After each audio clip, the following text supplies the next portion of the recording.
Good to be here this morning. And I want to start by sharing some things about good advice. You know, there's kind of amazing how much good advice is out there for us. But it's one of those things about good advice, it only works if we put it into practice, right? And one of the things where we get a lot of good advice that sometimes we may get a chuckle over is on products that we buy. I guess because of the culture we live in, all the lawsuits that are there, there's all sorts of things on packaging now, what you're to do and not to do with things that seems to be pretty obvious. Here's one on the Duraflame fireplace log. Caution, risk of fire. Yeah, that makes sense. That's what you buy it for. A Batman costume.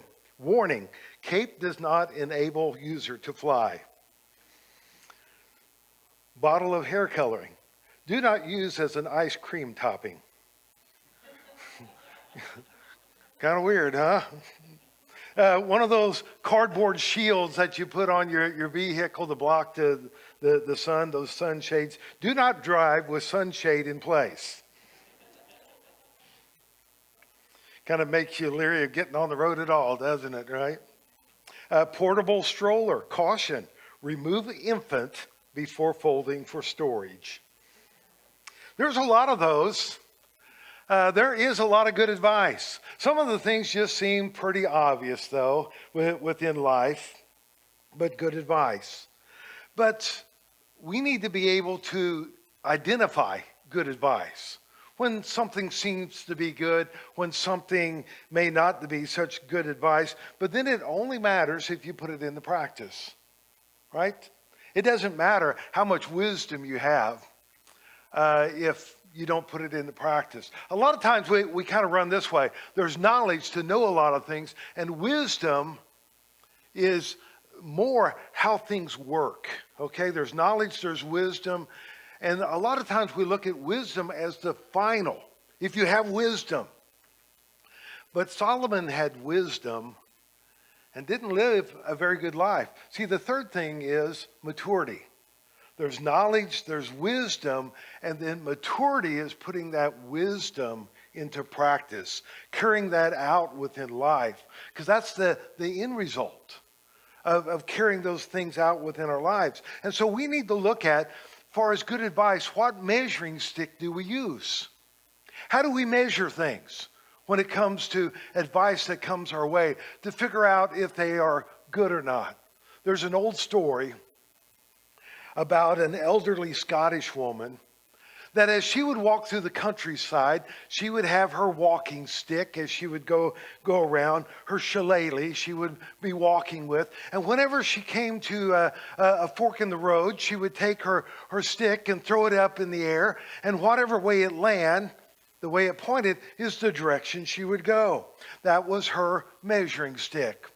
One day, an old man saw her going through the countryside, and she came to a crossroads, and she got her stick, threw it up.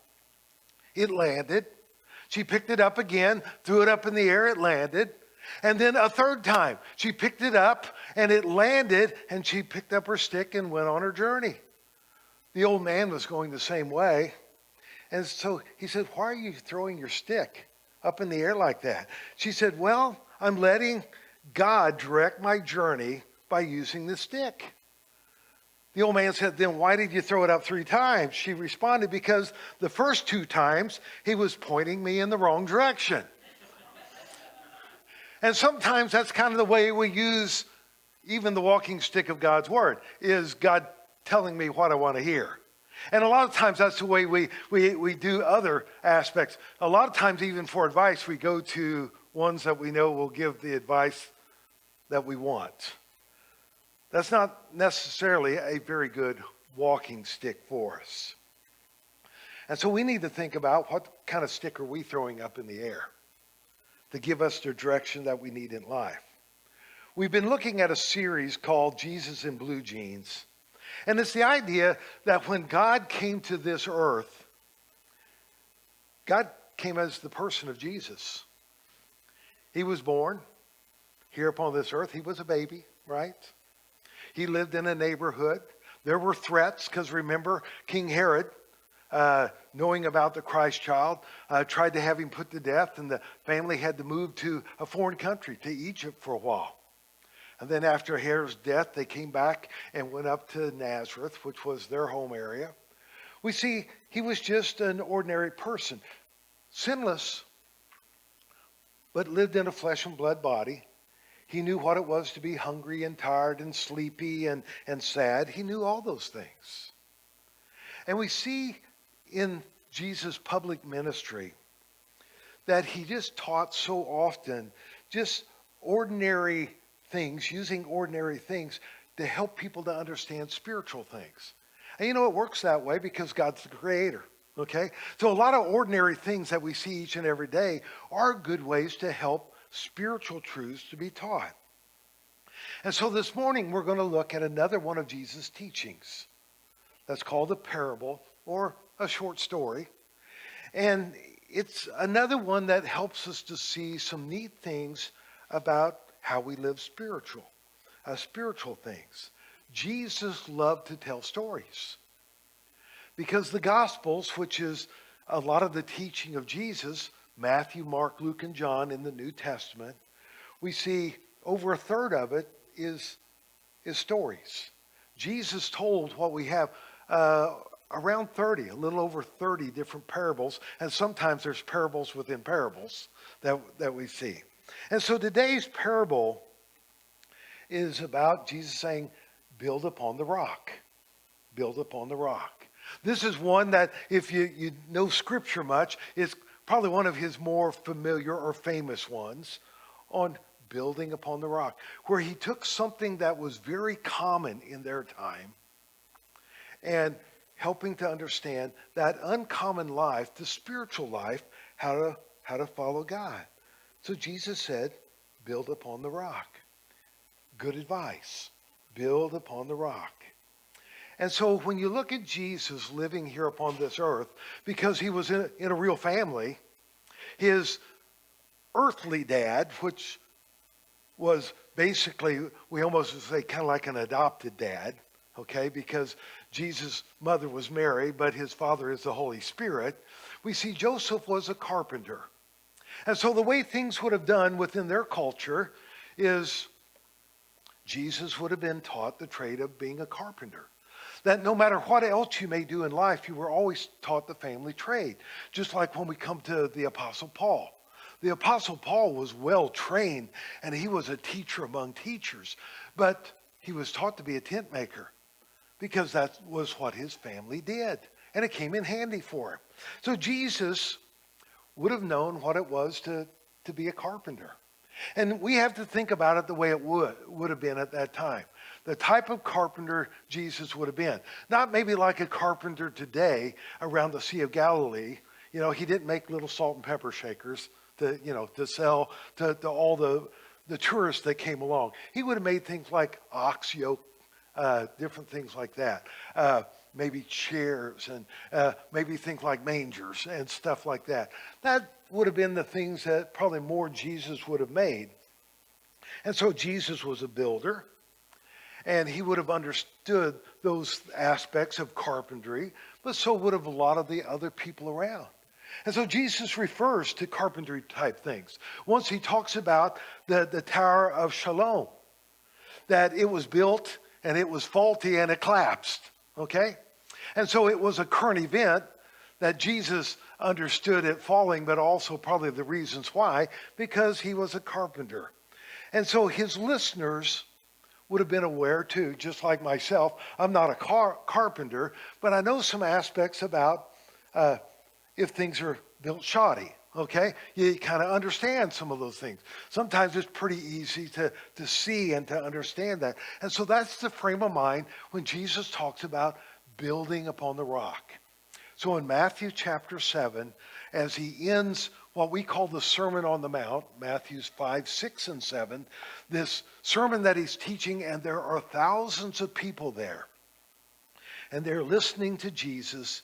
And as he is ending that sermon, he says, not everyone who says to me, Lord, Lord, will enter the kingdom of heaven, but only the ones who does the will of my Father who is in heaven. Many will say to me on that day, Lord, Lord, did we not prophesy in your name and drive out demons and in your name perform many miracles? Then I will tell them plainly, I never knew you. Away from me, you evildoers. Therefore, everyone who hears these words of mine and puts them into practice is like a wise man who builds his house on the rock. The rains came down, the streams rose, and the winds blew and beat against the house. Yet it did not fall because it had its foundation on the rock. But everyone who hears these words of mine and does not put them into practice is like a foolish man who built his house on sand. The rain came down, the streams rose, and the winds blew and beat against the house, and it fell with a great crash. When Jesus had finished saying these things, the crowd were amazed at his teachings, because he taught as one who had authority and not as their teachers of the law. Now, this is a neat story. It's a parable that Jesus is telling, a short one. It's one that he may have told many, many times. And for some of us, we've heard that over and over again. I've heard this many, many times in my life. In fact, as a kid, we had a little song that went along with this story about the wise man building his house upon the rock, and talks about the wind and rain coming. And basically, it stood. And then the wise man built his house upon the sand. And all those same things came, and it went smash. Okay? And so it's a pretty good way of just teaching ordinary things to help something uncommon to be understood. So where Jesus lived, in Israel, Judea, basically where most of them lived was up in the hills. It took a long time for the Jewish people to come down into the Mediterranean bottom, which is the good part of the country, which is a wonderful place of agriculture today. But basically, they were hill people, okay? And that's why they stayed in the hills. Also, there's an aspect where water is looked at as evil. And it's interesting when you look at their history, how God used water, because they had to have faith to follow God, like through the Red Sea, through the Jordan River, a lot of those things. And so they stayed in the hill. That's why they were called to go to Egypt, because they were hill people. They took care of cattle and goats, okay? And so they are there, and that's where they lived. And so in that area, where would you build your house? Not where it was easy, but where it would be solid and last a long, long time. You would build up on some of the hills. Like I said, it's not the easy place, but it's going to take the wind and the rain. In that area, they call their ravines, they call them wadis. And so you have the top of the wadi and down in the bottom. And then the bottom of the wadis is just nice, flat, sandy soil. That's the easy place to build. But you had to live there long enough to understand what took place. That's just like sometimes when somebody new comes into a community and builds someplace, a lot of other people kind of smile. Are they really going to build there? You know, because you know the history, maybe of floods and different things that take place. And that's the way it was for them. That every once in a while, major rains would come in, and the house on the hills, they would be hit hard, but where does all the water come? Down the wadi. And those ravines would fill up, okay? Not all the time, but some of the time. And if you built down there, your house would disappear. So Jesus is just teaching some very common things. So in his Sermon on the Mount, Jesus gives contrast, because he is contrasting anyway the kingdom of heaven and the kingdom of the Pharisees. So the whole sermon is contrast. And so he always says there's two things, because there's a contrast. He says there's a contrast when he warns about judgment. There is one life that you live that leads to eternal life. The other leads to destruction. Only two ways. Then he also said there's two types of trees. One that is fruitful and one is a failure. Okay? And he also tells this as a parable. There's two foundations.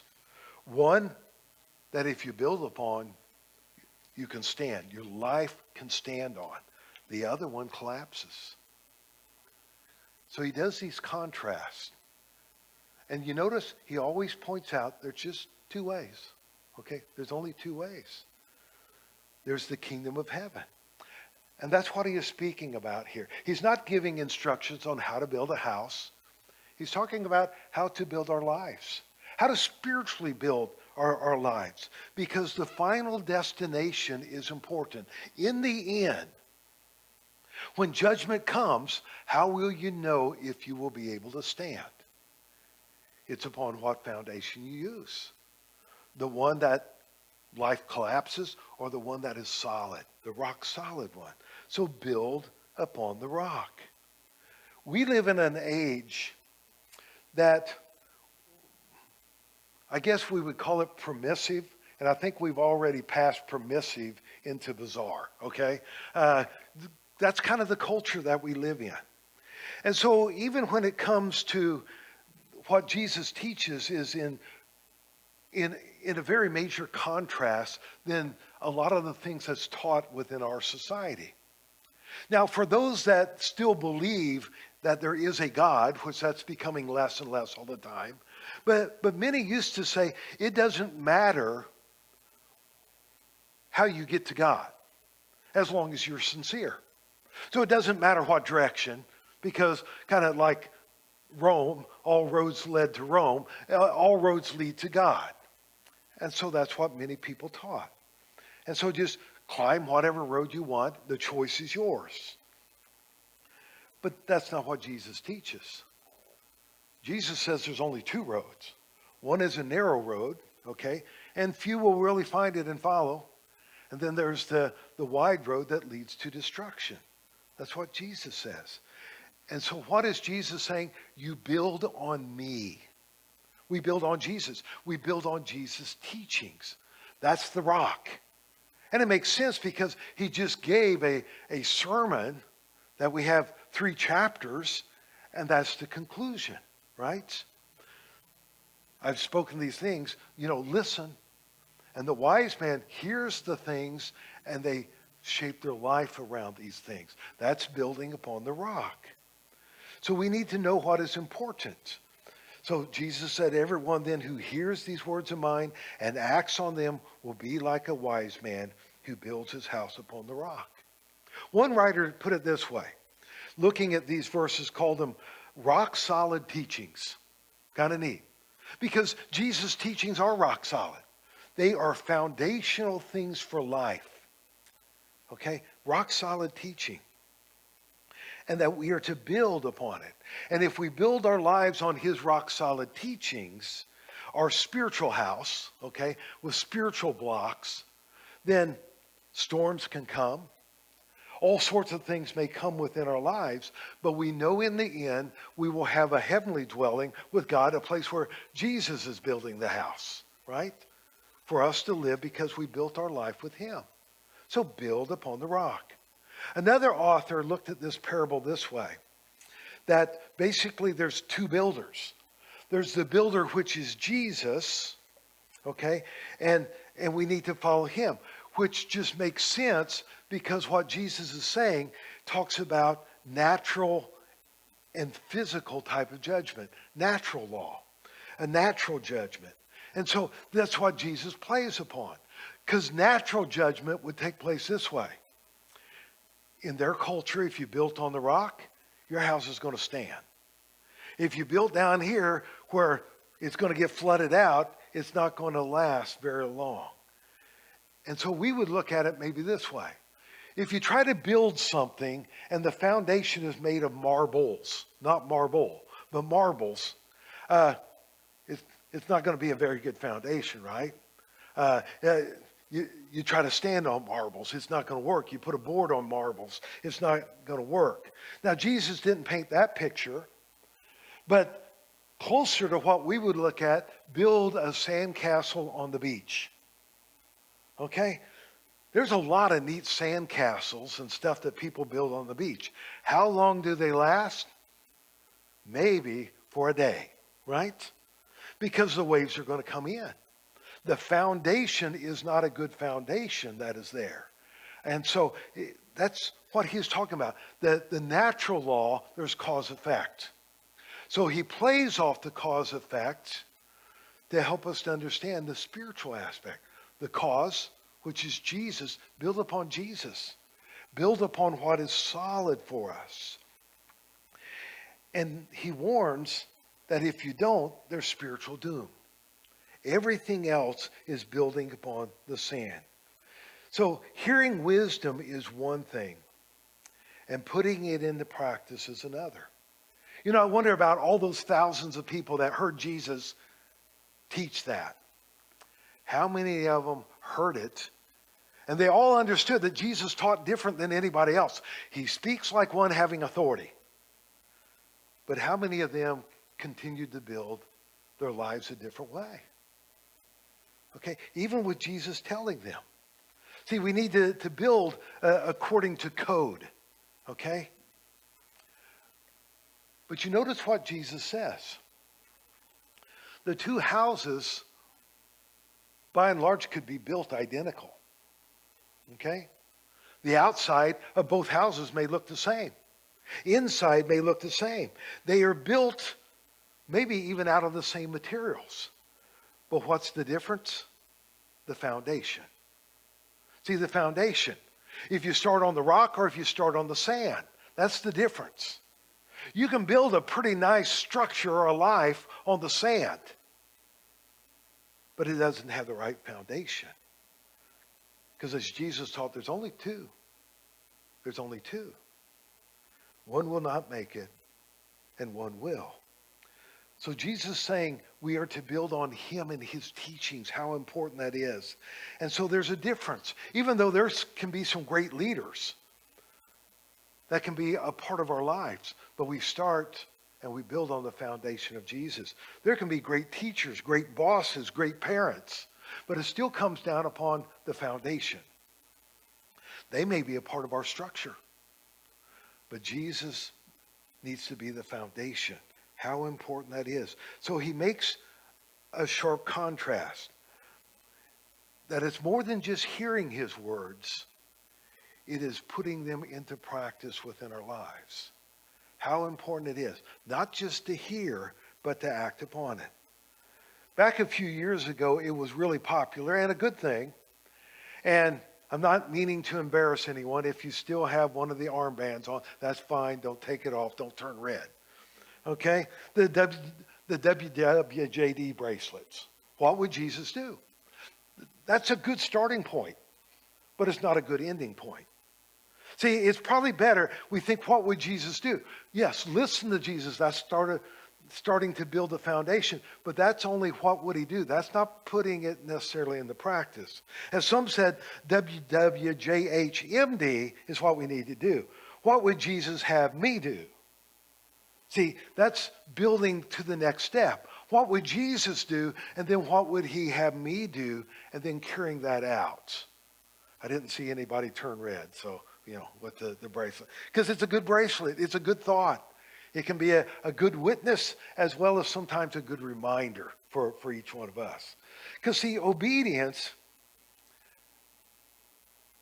is kind of a starting point to acknowledge Jesus as Lord. Obedience. It's not that we have obedience because it is what takes us to heaven. Jesus is who takes us to heaven. He's the foundation. But with that, obedience is putting into practice what we hear, is what he teach. It is a response to his goodness. It is a response to his grace that we carry that out within our lives. Not because we're trying to merit, but because of who he is. He is the foundation. And I build upon him, so build upon the rock. And yes, it can be hard to live on the rock. In Judea, they knew it. It's harder to live on the rock than it is down in the valley in the Wadi. But it's the place you better live, okay? Because the wind and the rains will come, and the house down there will not stand. It will disappear. See, there's two choices. And not always following Jesus is the easiest of choices. Not always the decisions that Jesus wants us to make is the easiest, because usually what's easiest is, for me, is what does Norm want? Okay, that's the easiest decision, okay? What's my desire? What's my thoughts? What's my feelings? That's usually the easiest. Now, in the long run, not necessarily the easiest. A lot of times, there's not good ramifications because of that. But we need to follow Jesus. Sometimes other ways are easier. That's why when we looked at Jesus' parable of the sowers, the seed falls a lot of different places, okay? But only the good soil is where it really produces fruit. Someone has said this in a book called Obedience Really Matters. Hillside builders plan for the worst. Valley builders hope for the best. I like that. Because I hear the thing, and it's an argument that's started way before you and I were ever born, about people saying, okay, you give your life to Jesus, but what about when you die, you find out there is no Jesus? Okay? You know, I think the question needs to go the other way. See, if I live my whole life for Jesus and I die and there's no Jesus, what did I lose? Okay, I'm just dead. Okay? I didn't lose anything. Because in fact, I think what Jesus said brings good things to my life. You know, treating other people right the way I would want them to treat me. Don't steal from people, all these things. I think they're kind of a good thing. But see, the real question is, for someone that does not live for Jesus to make him their foundation, what about when they die? And there is a Jesus. That's a big loss. That's a big loss. So it's a good question, but ask it both ways. See, I don't believe I have anything to lose, but a lot to gain, because I believe Jesus is true. See, hillside builders plan for the worst.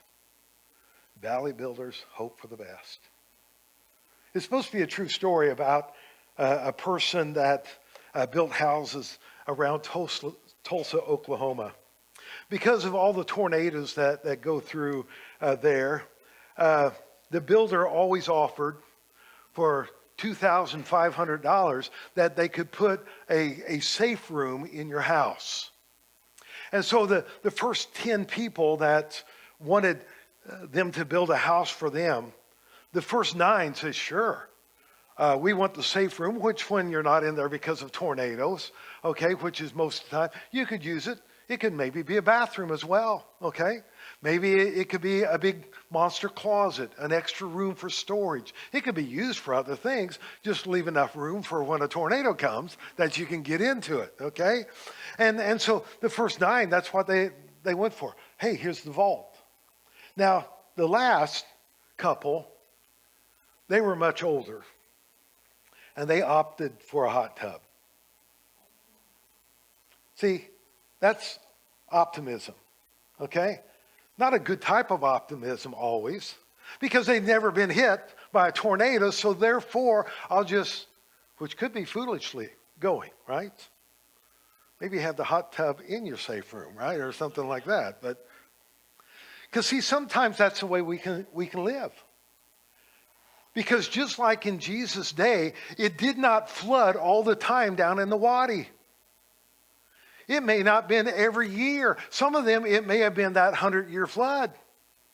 But at some point, the winds and the waves are going to come. It's just like our life. We haven't come to judgment, okay? None of us have faced judgment. It's only going to come once. And so you can plan a whole different way. Because see, sometimes it's rare for some things to happen within our lives. Sometimes you may build and, floods don't come very often. Big snows may not come very often. flash floods. But as we know, there's places where entire towns have got washed away. Because sometimes. See, each person will have their own spiritual house judged. See, I'm not judged for your house. You're not judged for mine. But I will be judged for mine. And how important it is to build upon what you know is solid. See, Jesus had been preaching. And remember, there's a multitude. King James says there's myriads of people, which means thousands upon thousands. There's a bunch of people that are there. And so he taught about a lot of things. About salt and light. Okay? That was a pretty neat little, really short parable. Righteousness of the scribes and Pharisees. Murder and anger.